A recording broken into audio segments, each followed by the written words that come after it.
চট্টগ্রাম বিশ্ববিদ্যালয়ে চাকসু নির্বাচনের প্রাথমিক প্রার্থী তালিকা প্রকাশ করা হয়েছে।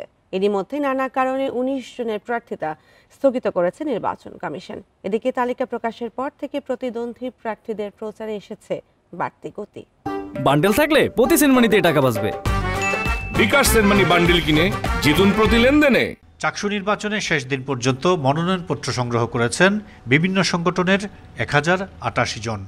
এর মধ্যে ৪২৯ প্রার্থী মনোনয়নপত্র জমা দেন। যাচাই বাছাই শেষে নানা ত্রুটির কারণে সোমবার ১৯ জনের মনোনয়নপত্র স্থগিত রাখে নির্বাচন কমিশন।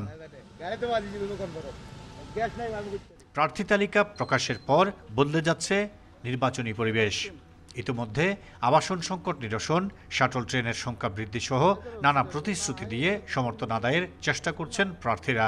আবাসন নিশ্চিত না হওয়া পর্যন্ত যাতে আমাদের শিক্ষার্থীরা যারা দূর দূরান্ত থেকে আপনার বিভিন্ন ফ্ল্যাট কটেজে বসবাস করে তারা যেন আবাসন ভাতা পায়। দাবির ব্যাপারে আমরা বিশ্ববিদ্যালয় প্রশাসনকে জবাবদিহিতার আওতায় আনবো, যাতে আমার দাবিগুলো বাস্তবে রূপ দিতে পারি, আমরা সেভাবে কাজ করে যাব। বিশ্ববিদ্যালয়ে যেন শিক্ষার্থীরা রাতে দিনে এবং সবসময় আনাচে কানাচে সব জায়গায় যেন নিরাপদে চলাফেরা করতে পারে, এটা আমাদের প্রতিশ্রুতির একটা বড় অংশ।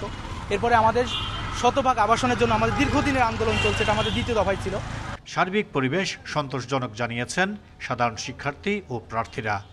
তবে ভোটের আগে পরীক্ষা ও পূজার ছুটিতে ভোটার উপস্থিতি বাধাগ্রস্ত হবে বলে মনে করছেন তারা। আমাদের যে কোনো প্রয়োজনে যেন তাদের কাছে নির্দ্বিধায় যেতে পারে, সেখানে কোনো দলীয় লেজুর ভিত্তিক রাজনীতি যেন না থাকে। তারাও যেন তাদের ইশতেহারে যে প্রতিশ্রুতিগুলো কথা তুলে ধরে সেই প্রতিশ্রুতির কথাগুলো যেন পূর্ণভাবে সেখানে প্রতিফলন ঘটাতে পারে।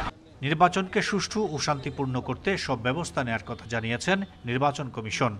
আমরা একটা কমিটি করেছি, সেই কমিটির দায়িত্ব হবে পুরা আমাদের নির্বাচনী যে এরিয়া সেটার মধ্যে তারা ভিজিলেন্সে থাকবেন এবং তারা আমাদের অন্যান্য যে অ্যাক্টিভিটিসগুলো আচরণবিধির সাথে সমন্বয় হচ্ছে কিনা সেটা দেখার জন্য ওরা তদারকি করবেন।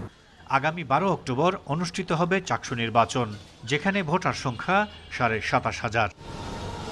Ahsan Riton, Independent News, Chittagong.